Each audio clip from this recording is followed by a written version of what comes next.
¿Alguna duda? Vamos a hacer un pequeño repasito de la clase pasada.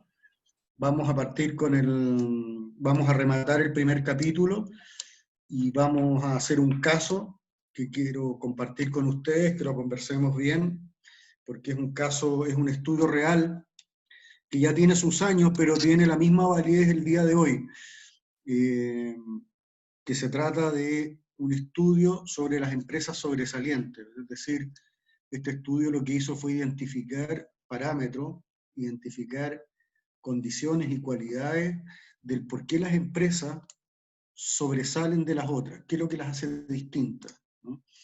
Y para esto generó una serie de hipótesis que las vamos a ver ahora, o sea, después que terminemos este repaso y rematemos el capítulo número 1, y en base a estas hipótesis desarrolló una serie de factores en las cuales llega a conclusiones que son bastante interesantes, que tienen mucho que ver con lo que vamos a ver ya en el capítulo 2 y en el capítulo 3 de Project Management, cuando empecemos a meternos un poquito más en el manejo de los proyectos, ¿no? Entonces uno dice, bueno, pero las empresas, ¿por qué tienen que usar Project Management o por qué no? ¿Es una condición o no lo es? Claramente no es una condición, ¿no es cierto? Ninguna empresa se le va a obligar a ocupar Project Management pensando que este sistema no solamente sirve, como decíamos, para programar obras, sino que es un sistema que sirve para una serie de otros proyectos. Entonces, esto toma... Perdón, que hay personas que están ahí.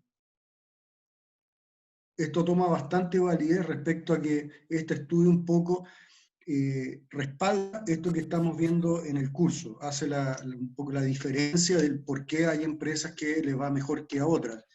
Y no lo dice expresamente que es management, claramente, pero sí habla de ciertas condiciones que si uno hace el paralelo con lo que estamos viendo, tiene mucha relación. Ahí ustedes se van a dar cuenta que tiene mucho que ver con este tema del manejar de alguna forma la empresa, de una forma ordenada, de una forma sistemática, que es lo que propone Project Management y es lo que vamos a ver durante el curso, ¿ya?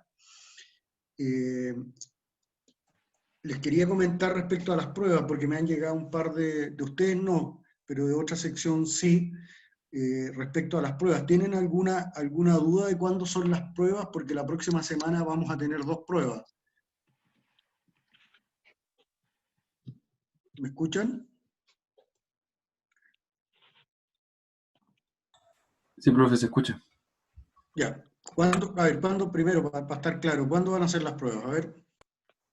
El 2 y el 3, pues. El 2 el control y el 3 la prueba. Ya, el próximo miércoles vamos a tener un control. Acuérdense que son de 4 capítulos, 2 capítulos de crear o morir y 2 capítulos del uso de CPM. Y después ese es un control de lectura, que lo vamos a hacer durante la clase. Nos vamos a tomar media hora, 45 minutos, no más que eso. Y después vamos el día jueves creo que es a las 6, ¿no? A las 6 de la tarde. ¿Sí? ¿Quién me lo confirma? No sé, No sé, 5:30, no, 6 por lo general son los horarios de plan, pero... Creo que es a las 6. Confirmen porque yo les mandé el horario, pero Si me no da la me impresión equivoco, que es a profe, las... entre 6 y 6:30. Como ¿Ah? como cambiaron el horario, cambiaron también el horario de las pruebas. ¿Ya? yo tengo anotado 6:30, Lo que pero no usted estoy mandó seguro. es a las 6:30. Ok, Ya. entonces 6:30.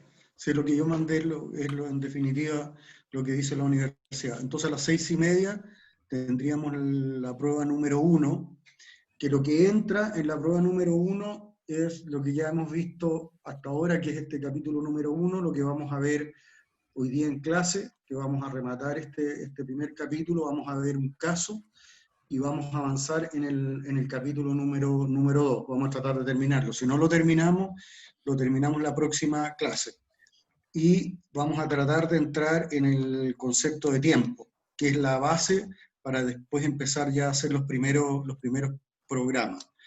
La materia que entra, la verdad es que es una materia bastante fácil, no hay mucho que estudiar respecto a temas de ejercicios o cosas de ese tipo, porque todavía no lo hemos visto.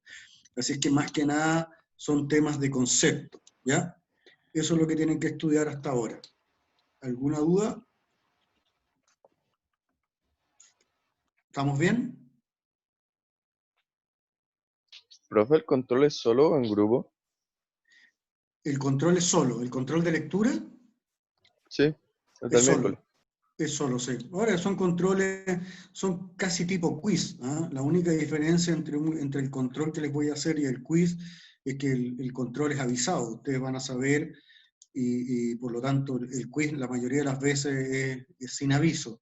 En este caso es un control, pero el formato es un formato bastante simple, como les digo, entre media hora y 45 minutos, por lo tanto las personas que leyeron los dos capítulos de cada uno de los libros no debieran tener pero absolutamente ningún problema. ¿Ya? Ya. ¿Estamos? Sí, profe. Perfecto. Entonces vamos a rematar.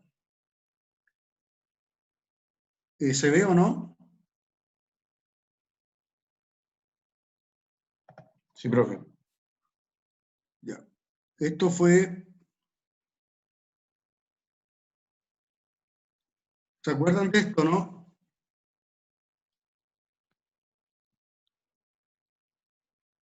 ¿Se acuerdan de todo esto? ¿Lo están viendo en la pantalla? ¿Sí o no? Sí, Sí, profe. profe. Sí. A ver, ¿quién me quiere hacer un pequeño resumen de lo que vimos? O de una parte de lo que vimos. Ahí estoy mostrando lo que vimos. ¿Quién me quiere hacer un pequeño resumen? Para tratar de hacer una pequeña reseña de lo que vimos en la clase pasada. Para darle el puntapié y rematar este capítulo. A ver. Vamos, no sean tímidos. ¿Tienen sueño? ¿Quién se atreve? A ver.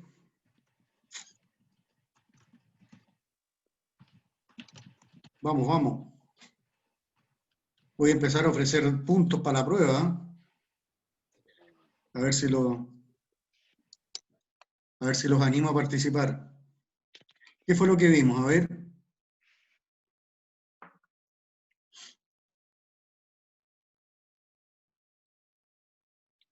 Vamos, sin timidez, pues. ¿Qué vimos en la clase pasada? Ya, profe. Vimos la diferencia entre planificar y programar, los objetivos de un Ya. proyecto, como el orden como de la forma de hacer un proyecto, Perfecto. y las personas que hacen, son parte de esas mismas que están en la pantalla. Ok. Ok. Perfecto. Eso es una buena reseña de lo que vimos. En definitiva, vimos que lo que era una actividad, ¿se acuerdan? Que las actividades formaban parte de un proyecto, después el programa, después la planificación. Vimos las diferencias entre lo que es planificación y programa, que mucha gente lo confunde. Piensa que uno va a una obra, no sé si a ustedes les ha tocado, pero va a una obra y pregunta cuál es la planificación de la obra y te muestran una carta Gantt. Y resulta que una carta Gantt realmente es un programa, no es una planificación. Entonces, diferenciamos bien qué es lo que es una planificación, que es una visión macro de un proyecto respecto a cuáles son las condiciones más generales, y después la programación entra ya al detalle de cómo yo voy a realizar la obra, ¿cierto?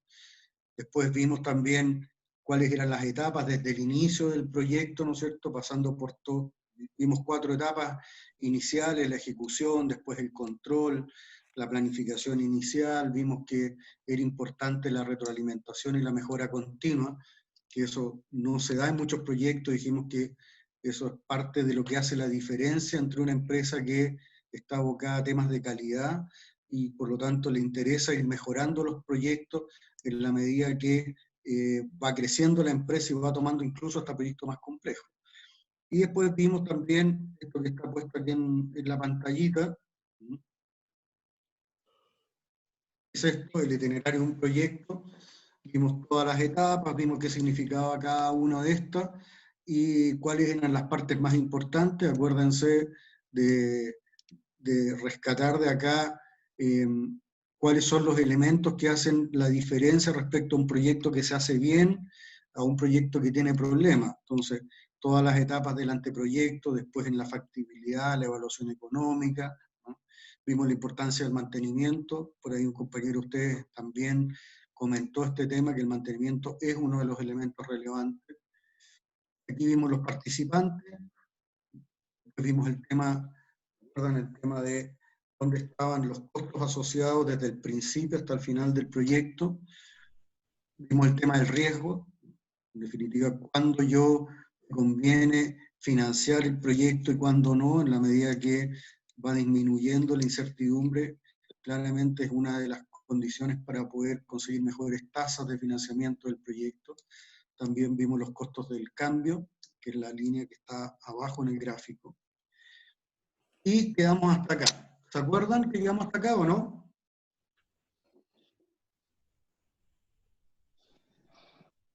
¿Sí o no? Estamos con sueño, ¿ah?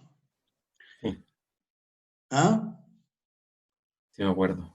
¿Sí? Llegamos hasta acá, ¿no es cierto?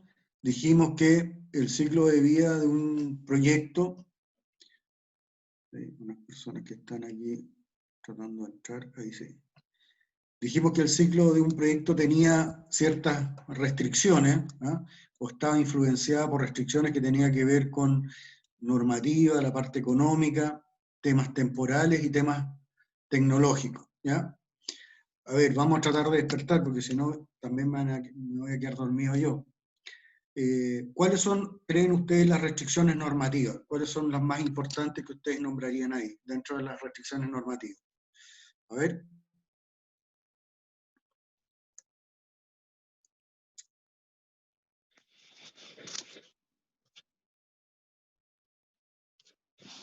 A ver, démosle pues.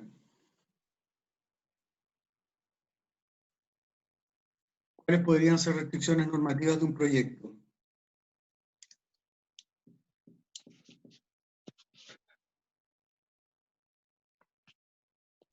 El ¿El impacto uso del suelo? ¿Perdón? El impacto ambiental, Ya, la normativa ambiental sin duda es una restricción de un proyecto. Uno no puede hacer lo que quiere en un proyecto, ¿no es cierto? Respecto a la evacuación de aguas servidas, al movimiento de tierra, ¿no? Al uso de los materiales que se van a ocupar en el proyecto, temas que tienen que ver con temas legales también habíamos dicho. Por ahí alguien nombró en la clase pasada el uso de suelo, ¿no es cierto? Todo lo que tiene que ver con restricciones que no me permiten hacer lo que yo quiera con el proyecto, sino que me tengo que abocar a ciertas normativas, sean el estas estándar de calidad, ambientales, perdón, el estándar de normativas calidad, legales. por ejemplo, no sé, un Pero, puente que yo no puedo usarlo indefinidamente, sino que cuando empiece a tener sus años o cuando empiece a pasar la cuenta, me van a obligar a mantenerlo o a repararlo, en vez de seguir ocupándolo indefinidamente. de acuerdo, todo lo que tiene que ver con los materiales, ¿no es cierto? Tiene que ver con las normas NSH, por ejemplo, las normas chilenas, ¿ah? Donde se restringe o se da uso a los materiales y hay una normativa respecto a cuáles son los materiales que se tienen que ocupar y cuáles son las resistencias de los materiales, también es parte de las normativas, que tiene que ver con lo que tú decías, con el tema de calidad, ¿no es cierto? Perfecto. Temas económicos, ¿cuáles podrían ser restricciones económicas? A ver, que están muy en boga hoy día, ¿no es cierto? Con todo lo que ha pasado con el tema de la pandemia, el estallido social. La crisis que tiene el país o la cantidad económica que tiene el mandante para realizar el proyecto. Perfecto. Hay un tema, no hay que confundir en este caso temas finales, porque uno trata o envuelve en temas económicos temas financieros. Y tema financiero y tema económico son dos cosas un poquito distintas, sin duda se topan, ¿no es cierto? Pero son distintas. Por ejemplo, ¿qué es lo que sería un tema financiero? A ver, un poco para hacer la diferencia. ¿Qué podría ser un tema financiero y después entramos en un tema económico? ¿Qué es lo que podría ser un tema financiero? A ver. ¿Utilizar un crédito o cómo se paga el proyecto? Perfecto. Un tema financiero tiene que ver cómo yo voy a apalancar o llevar adelante un proyecto desde el punto de vista de cómo yo voy a sustentar este proyecto desde el punto de vista de cuáles van a ser mis flujos de caja, de dónde va a venir la inversión, cuáles van a ser los costos asociados. Esa es como la parte financiera. Y la parte económica tiene que ver más bien con una situación de lo que está pasando en el país, ¿no es cierto? Cuáles son las restricciones económicas hoy día que sin duda van a impactar al proyecto desde el punto de vista financiero. Por eso les digo que tiene mucha relación, porque la parte económica tiene que ver con las condiciones que hoy día está el país. Las condiciones económicas hoy día del país están para poder llevar adelante un proyecto, cuáles son las tasas en las cuales yo me tengo que endeudar, si es que necesito algún tipo de financiamiento, el país a qué tasa está creciendo, ¿eh? Por lo tanto, hoy día ¿están las condiciones económicas como para afrontar un proyecto de gran envergadura o es preferible esperar un poco? A eso se refiere este tema de las condiciones o las restricciones económicas, que en el caso financiero más bien dependen de uno, ¿no es cierto? Más bien dependen de la persona que está llevando el proyecto, mientras que las condiciones económicas más bien dependen de el ecosistema, ¿no es cierto?, de donde yo estoy construyendo, en la industria en que yo estoy participando. ¿Se entiende? Profe, ¿Sí? y en las restricciones económicas no podía entrar, por ejemplo, a lo mejor el uso de materiales o el gasto de plata en el fondo, porque, no sé, igual es una restricción económica. A ver, un ejemplo igual bien ridículo, pero sirve. No Dale, sé, dale. por ejemplo, para la conducción eléctrica, lo mejor que existe es el oro, pero no se ocupa porque es muy caro. De Entonces, acuerdo. igual es una restricción en términos de los proyectos, o sea, debe haber materiales que a lo mejor son los ideales para construir y que son los que mejor quedarían a la hora de realizar el proyecto, pero que no se realiza por limitaciones económicas, quizás eso podría ser también, ¿o no?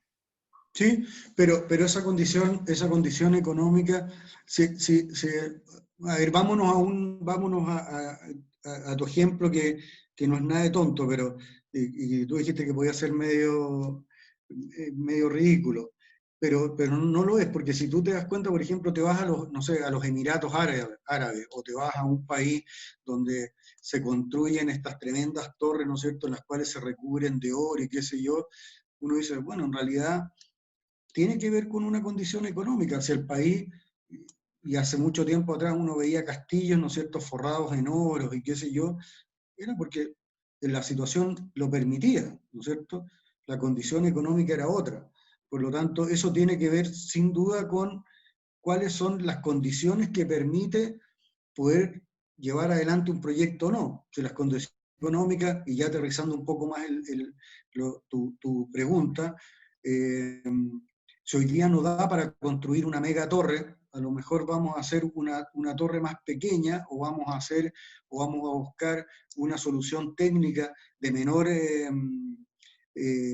menor cuantía, de menor valor, pero que sí satisfaga las condiciones de funcionamiento. Entonces, sin duda, la condición económica del país o la condición económica de la industria en que yo estoy participando va a limitar cuáles son los materiales que yo voy a ocupar. ¿Sí? Perfecto. ¿Ya? Ok. ¿Cuáles serían los temporales? ¿Cuáles podrían ser alguna restricción temporal?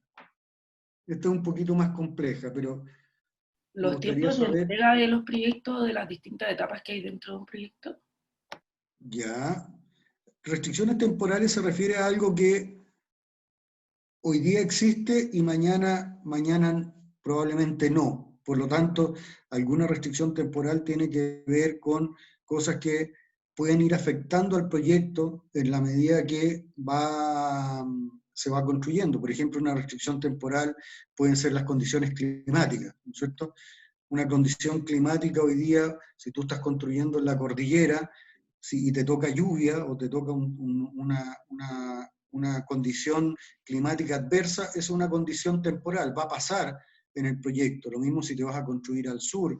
Pues no sé si ustedes vieron las noticias, lo que pasó con los temporales en la costa. Entonces, esas son condiciones o restricciones que uno tiene que estar pendiente de que podrían ocurrir, dada la historia del lugar en que yo estoy construyendo.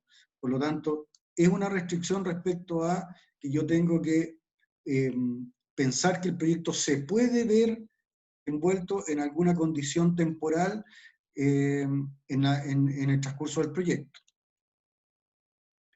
Después las restricciones tecnológicas. ¿A qué se refiere? A ver, este es un poquito... ¿Cuál otro ejemplo, aparte de condiciones climáticas, puede entrar en temporales? A ver, ¿qué otra condición que tenga que ver con, por ejemplo, temas de sísmicas, logística? ¿puede ser? ¿Perdón? Las condiciones sísmicas, por ejemplo, acá en Chile, Pero eso es todos los parte terremotos. de una... Exactamente, eso es parte de una condición temporal, sobre todo en Pero lugares muy ¿esto no serían como sísmicos. las normas contemplan... No, pues, Sí, pero uno tiene que estar, o sea, en la parte normativa, sin duda, la parte normativa abarca cuáles son las condiciones respecto al tema de los sismos. Pero Profe. si yo estoy en la mitad de una construcción, yo tengo que considerar que puede ser una condición temporal el hecho que hay un sismo. Profe, y Otra ahora, por puede ejemplo, ser... el tema de las restricciones por pandemia y cuarentena. También una restricción temporal, ¿no es cierto? Puede ser Ya. que hoy día el tema de pandemia aumente o disminuye, eso nadie lo sabe, esperemos que la cosa vaya mejorando, pero sin duda es una restricción temporal que ha cambiado la forma en que hoy día se construye, cómo se maneja la gente, el tema de los turnos, que tienen que ir buses de acercamiento, traer a la gente, ¿no es cierto? Temas logísticos también tiene que ver con temas temporales de ubicación de la obra. Por lo tanto, todo lo que tiene que ver con condiciones que no son permanentes, que son temporales, las podríamos agrupar acá.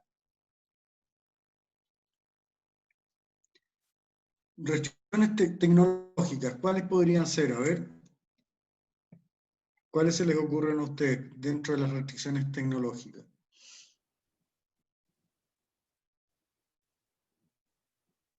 Pensando en una constructora, en una obra importante, ¿cuáles podrían ser restricciones tecnológicas? La no existencia de la maquinaria necesaria para hacer el proyecto.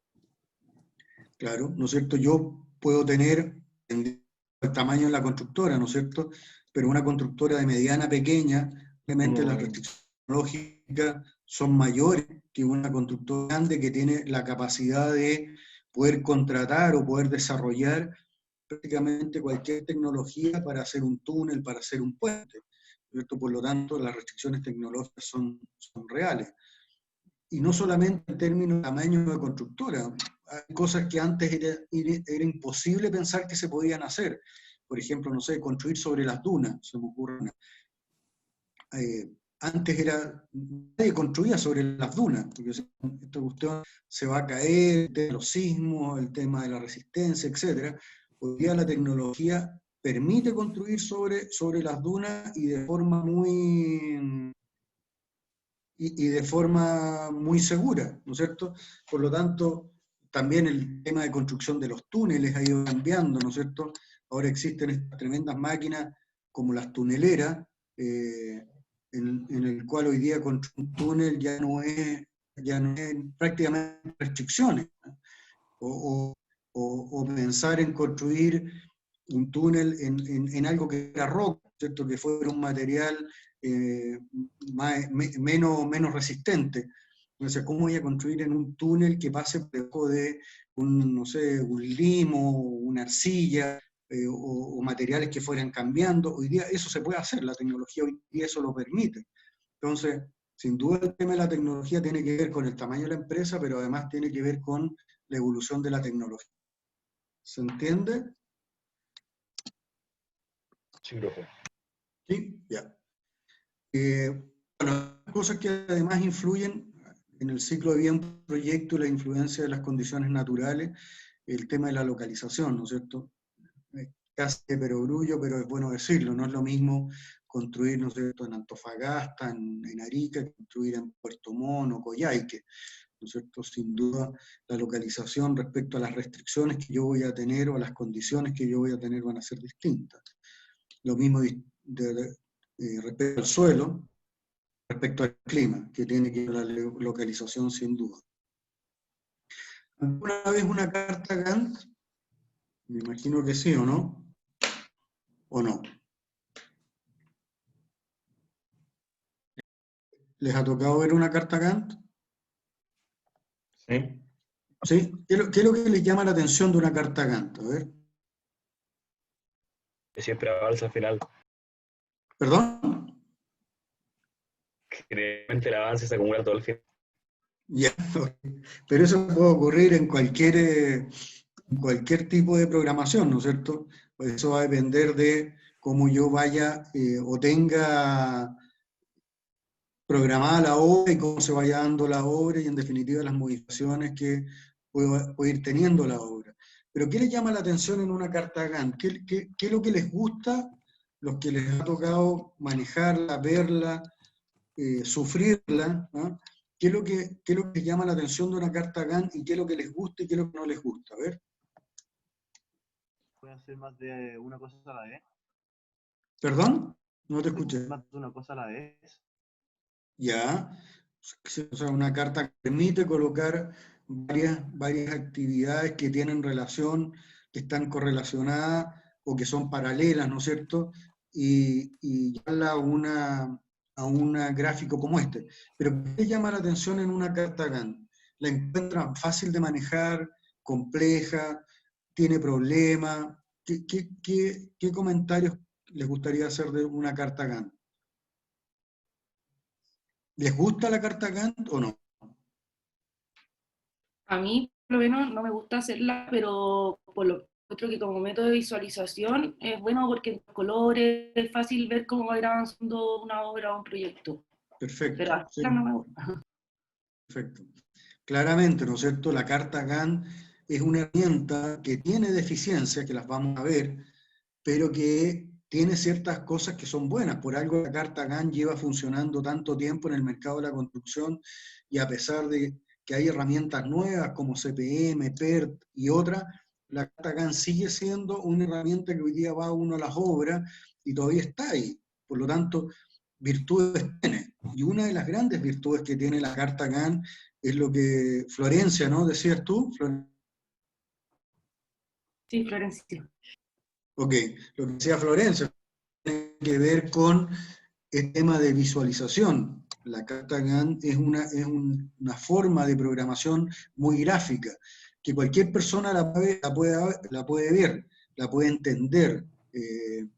Probablemente no la puede hacer cualquiera, ¿no es cierto? Porque para hacer una carta Gantt tiene que ser una persona que conoce el proyecto, normalmente el gerente técnico o alguien que tenga que ver con la administración del proyecto es el más indicado en hacerlo, pero todas las personas que van a una obra y ven una carta Gantt pueden entender, ¿cierto?, en qué va el proyecto. Basta tirar una raya vertical como para decir, bueno, ok, ¿cómo vamos con, no sé, en este caso, cotización de materiales? Yo estoy parado en mediados de octubre, todavía la cotización de materiales no se hace, quiere decir que algo anda mal, ¿cierto? O sea, esa carta Gantt hay que modificarla, hay que actualizarla, si todavía yo no he hecho la cotización de materiales, ya se debió haber hecho, quiere decir que voy atrasado, o a la inversa, también puede dar la condición que vaya adelantado alguna actividad. Por lo tanto, la carta Gantt tiene esa cualidad, la carta Gantt tiene la cualidad de que es una herramienta muy visual, todo el mundo la puede ver y entender fácilmente, por lo tanto, a una persona técnica comunicarse con la gerencia de marketing o con la gerencia comercial y explicar un proyecto es una herramienta muy adecuada para hacerlo, porque lo van a entender fácilmente. Y como habíamos dicho, normalmente los proyectos son interdisciplinarios, por lo tanto, no siempre tú vas a tener al frente un ingeniero civil o un ingeniero para poder compartir, a un constructor civil, un arquitecto que también se manejan en esto. Entonces vas a tener un ingeniero comercial o vas a tener, no sé, una persona que tiene que ver con marketing, un diseñador, etcétera, y le vas a tener que explicar cómo va el proyecto y cuáles son los atrasos y los avances que lleva. Entonces, desde ese punto de vista, es una herramienta que funciona bastante bien, ¿eh? Tiene algunos problemas la carta Gantt, no sé si los vamos a ver ahora más adelante en la presentación, la carga tiene problemas, y dado eso, hay estas otras herramientas. De estas herramientas, ¿han visto alguna o les ha tocado trabajar con alguna de ellas o no? De estas que están aquí.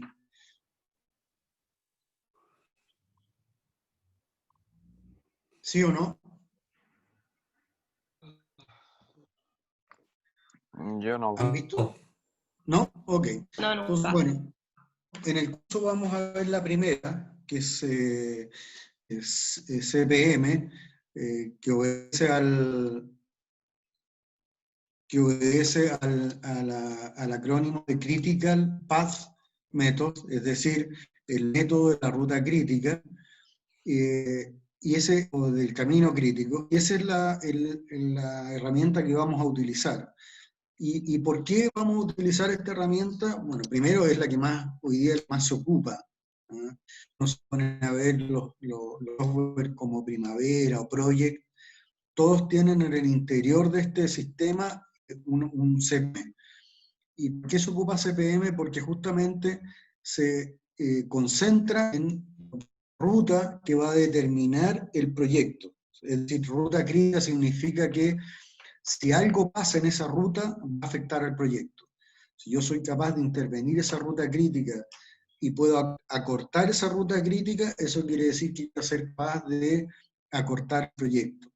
Si ocurre en alguna actividad que está en la ruta crítica que hace que esa ruta crítica aumente, eso quiere decir que esto también va a aumentar en la misma medida en términos del plazo.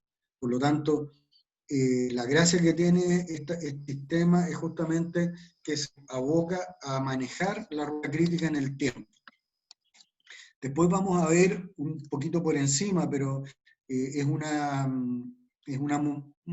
derivación de CPM, la de precedencia o el método de diagrama de precedencia, que es forma más visual de representar CPM, que lo vamos a ver en las próximas clases.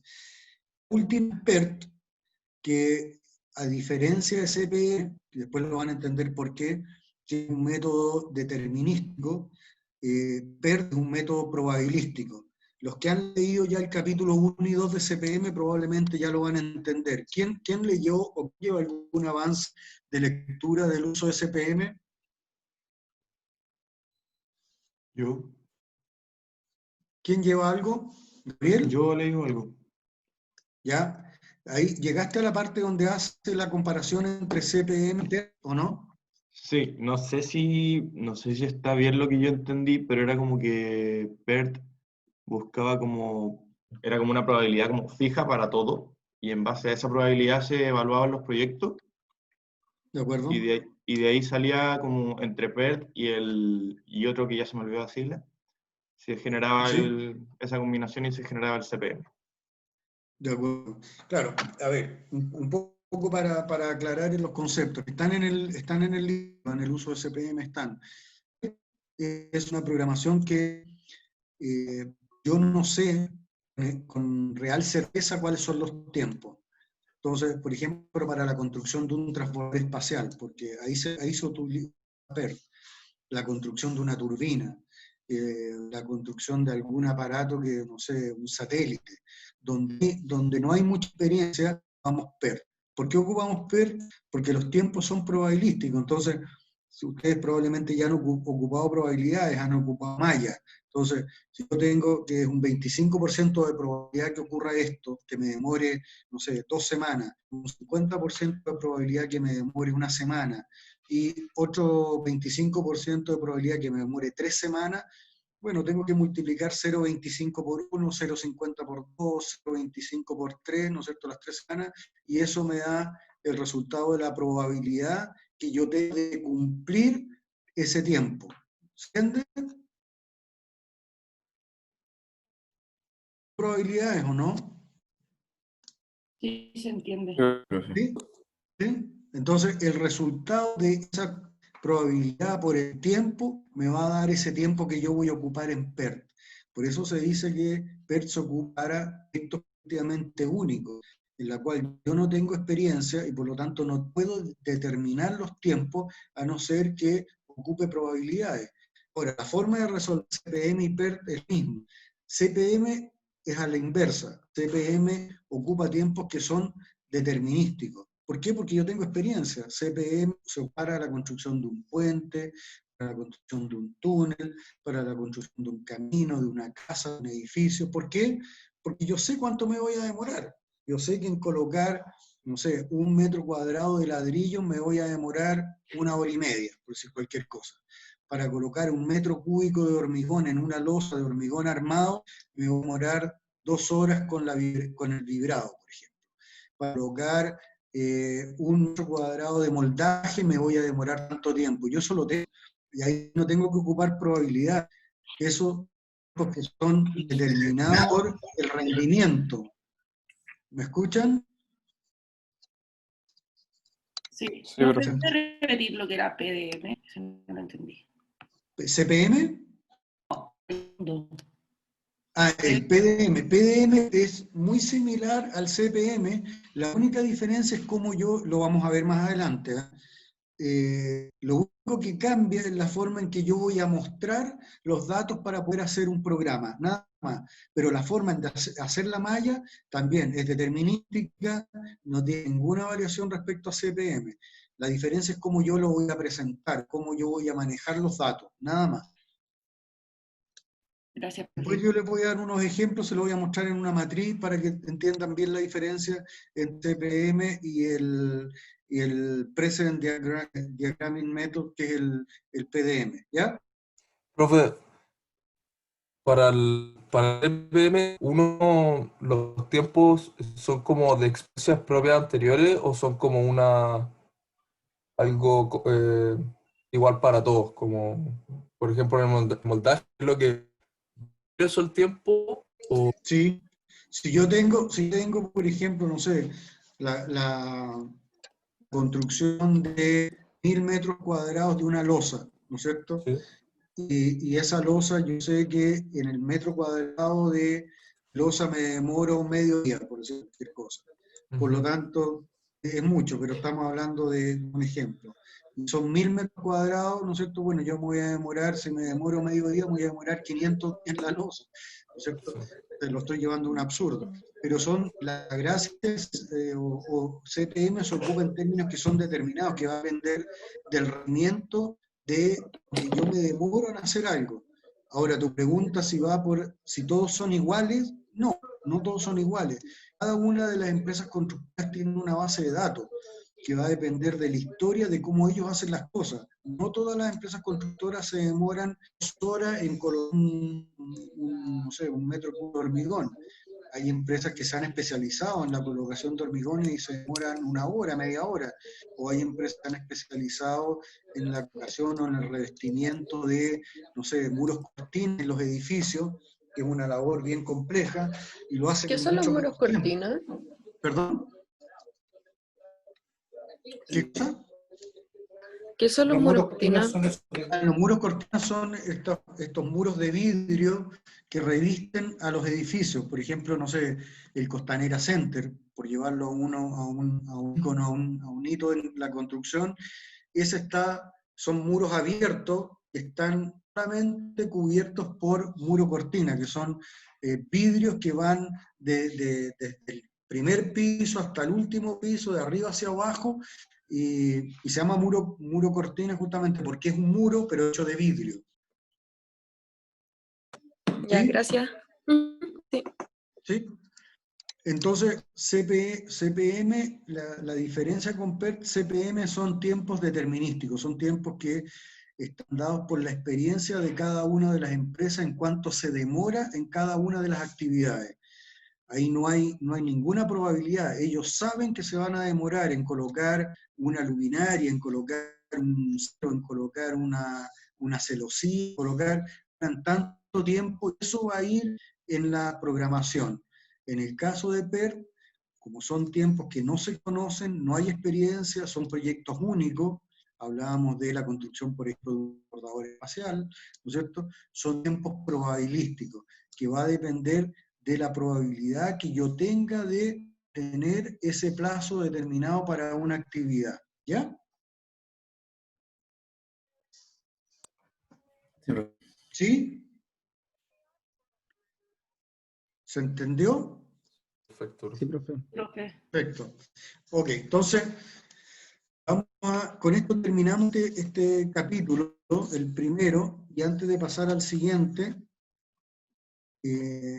quiero presentar un caso que espero que participen no solamente las 2 o 3 personas que han estado participando durante toda la clase. Y antes de entrar ya al capítulo 2 de CPM, o la continuación del capítulo 1, porque esto está dividido en 1A y 1B, vamos a ver. ¿Se ve? No, profe, no sabe nada. No sé. Déjame, voy a compartir entonces.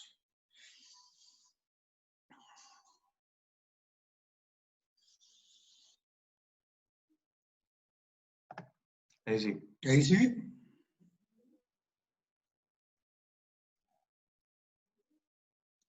¿Ahí sí o no? Sí, profe. profe, ahí. Ya. Entonces, vamos a ver un caso que ojalá todos vayan opinando sobre este tema, porque tiene que ver con, para justificar o para entender por qué Manage o por qué cualquier otro sistema que permita que las empresas hagan la diferencia, ¿no? Y aquí hay un estudio que lo hizo esta persona que se llama Jim Collins, ya tiene sus años este estudio, como les decía, pero sigue siendo tan válido en el momento que se hizo como el día de hoy. Y se llama Good to Great, es decir, empresas que sobresalen, empresas que pasan de hacer bien las cosas a hacerlas en forma sobresaliente, ¿ya? Bueno, y ahí viene la primera pregunta. ¿Ustedes creen que hay empresas que hacen las cosas en forma sobresaliente? ¿Sí o no? Sí. Sí, ¿no? Ok. ¿Cuáles empresas ustedes colocarían como ejemplo de empresas que hacen las cosas en forma sobresaliente? Apple, Tesla. ¿Perdón? Apple, Tesla, ¿Ya? motores Ok. Tesla. ¿Ya? Ah, ¿Y por qué creen ustedes que lo hacen en forma sobresaliente? ¿Porque les parece? ¿Porque hay un tema de negociación? ¿Por qué? ¿Qué es lo que les hace pensar así?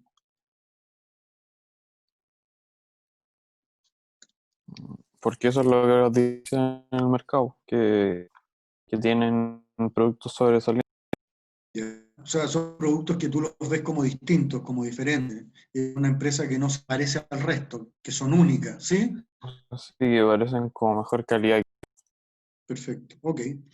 Bueno, es lo que hizo esta persona, Jim Collins, fue un poco eso. Dijo, eso que me parece a mí, que parece como medio intangible, que puede ser una apreciación, yo lo voy a llevar a algo que tenga un respaldo.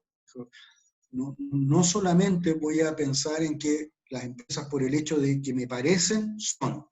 Entonces, ahí está esta primera lámina que dice que él puso estas condiciones, estas hipótesis para partir con su estudio. Dijo, voy a estudiar y a puntuar 1.435 empresas. Ahora, no sé por qué son 1.435, pero no voy a entrar en ese cuestionamiento ahora, pero estamos hablando de un número importante de empresas, o sea, estamos hablando de más de 1.400 empresas, por lo tanto la muestra es una muestra relevante. Dice, establecidas para encontrar los casos que saltaron desde la mediocridad al éxito. Entonces tomó una muestra, dijo, estudiar, voy a tratar de caracterizar qué es lo que pasó, hicieron bien estas empresas. Dice, después del salto, la condición para ser elegidas como una compañía excelente era que debía generar retornos acumulados en sus acciones que superaran por lo menos 3 veces al mercado en general en un periodo de 15 años, y fuera la única dentro de su industria. Bueno, eso la única dentro de esa industria es medio cuestionable, porque deben haber más de una. Lo que sí es importante rescatar acá, el tema que sea 3 veces, ¿no es cierto?, el retorno que entregan en el mercado, en su industria. Es decir, si estamos hablando de la industria de la construcción, por ejemplo, por decir cualquier cosa, y el retorno o la rentabilidad de las empresas constructoras promedio es de un 3%, ¿no? Estas empresas debían tener un 9%, o sea, debiera ser 3 veces más. Y debía ser sostenible en el tiempo. ¿Sí? ¿Estamos? ¿Sí? Sí, profe. ¿Sí? Entonces, esas son las condiciones para estudiar estas empresas. Entonces, hizo este grafiquito que puso acá, dijo, mira, hay buenos resultados en las empresas, pero algo sucede en la empresa, en el interior, que esto lo llamó esta cajita negra que está en el centro, y las empresas son capaces de saltar de estos buenos resultados a resultados excelentes. Entonces, él abocó a estudiar qué es lo que pasaba en esta cajita negra, ¿no? Y aquí están algunos elementos que él fue descubriendo. Dijo, primero, hay gente que es una gente, él lo llamó gente disciplinada, ¿no? Vamos a ir viendo cada uno de estos elementos, entender a qué se refiere. Después el siguiente elemento que en azulito ahí, dice pensamiento disciplinado, y después tiene acción disciplinada. Y dentro de estos tres componentes, por ejemplo, la parte de gente disciplinada dijo que tenían un líder nivel 5, primero y luego qué, lo vamos a estudiar a qué se refiere eso, explicar. Después confrontar los hechos brutales, concepto erizo, que también lo vamos a ver, es un concepto bastante interesante. Cultura disciplinada y aceleradores tecnológicos. Esos son los elementos que él descubrió, que estas empresas que pasaban de ser buenas empresas, bueno, más tajantes, empresas mediocres, a empresas sobresalientes. ¿Qué es lo que habían hecho o qué es lo que hicieron para poder haber dado este salto? ¿Ya? Entonces, perdón, antes de pasar a la siguiente, ¿echan de menos algo aquí o están de acuerdo? ¿Qué les parece? ¿O hay algo que les llame la atención de esto que aparece acá?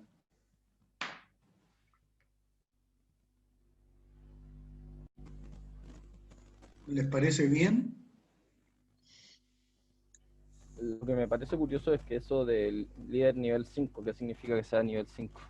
Ah, ya, no, ahora vamos a ver qué es lo que significa cada uno de estos elementos. ¿Hay algo que les llame la atención desde el punto de vista de decir,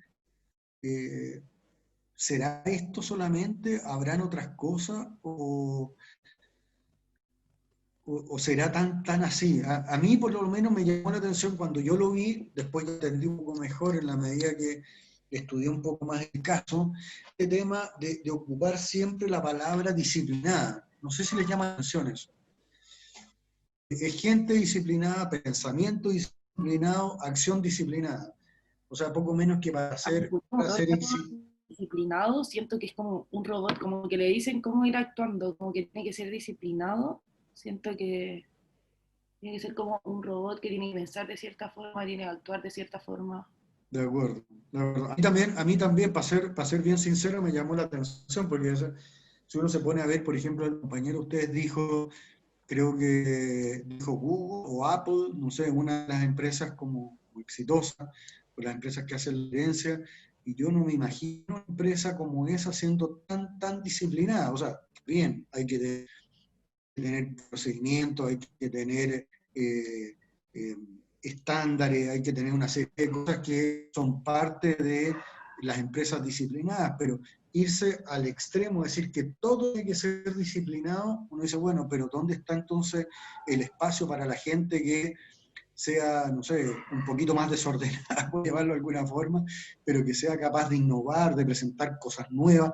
que no necesariamente pasa por ser tan disciplinado, ¿sí?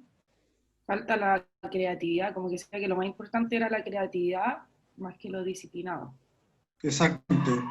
Yo creo, esa es la palabra, o sea, este tema de creatividad, de innovación, ¿dónde está? ¿No?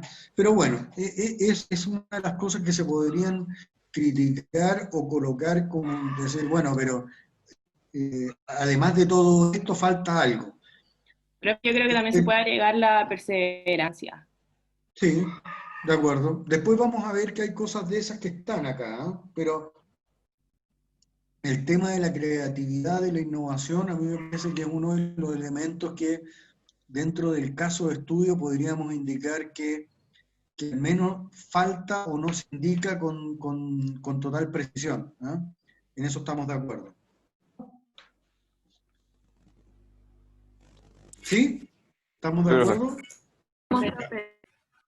Ok, entonces, ejecutivo nivel 5, que era lo que preguntaba el compañero de ustedes, aquí lo que hace esta persona dice, no sé si alcance la línea roja entre medio donde están los niveles más abajo, porque la mayoría de los ejecutivos que uno ve en las empresas, dice un individuo, si partimos desde abajo hacia arriba, dice un individuo altamente capaz, después miembro contribuyente del equipo, gente competente, líder efectivo. Si uno se pone a ver eso, son como las cualidades no de cualquiera, pero de la mayoría de los líderes, ¿no es cierto? Si uno se pone a ver el gerente general de una gran empresa, normalmente esos 4 elementos los tiene o no los tiene. ¿Sí? Sí, sí está. ¿Sí o no? Si uno se pone a pensar en una empresa que le va bien, una empresa exitosa, una empresa grande, el gerente general de la empresa o este líder, esos 4 elementos los tiene. Es un líder efectivo, es un gerente competente, es un miembro que contribuye a un equipo, es un individuo altamente capaz. Por algo está en ese puesto, si no, no estaría. Pero lo que dice Jim Collins es, de los 4 elementos, hay otro elemento que es importante, que dice, que es el que está en el ejecutivo nivel 5. Dice, construye grandeza sostenida a partir de una mezcla paradójica entre voluntad personal, no, algo, espérense que no lo alcanzo a leer bien, entre,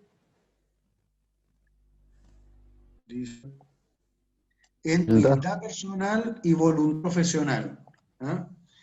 Entonces, él dice, además de estos 4 elementos que están ahí, hay un quinto elemento que construye grandeza sostenida a partir de una mezcla paradójica entre humildad personal y voluntad profesional. Si yo les pregunto a ustedes, ¿qué es lo que entienden por eso? ¿Qué me podrían decir? ¿Qué es lo que es humildad personal y voluntad profesional? A ver. Que hace destacarse al resto del equipo, no solo a él. Ya. Es una persona que no le interesa figurar, ¿no es cierto? Que lo que le interesa es...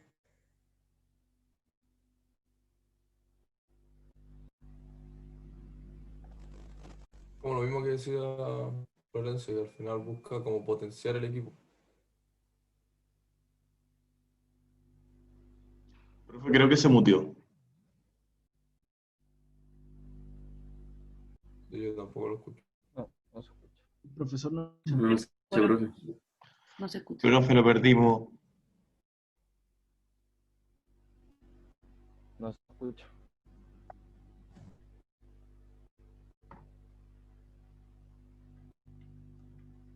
Profe tiene que prender su micrófono. No sé. No, si lo tiene prendido, pero no se escucha.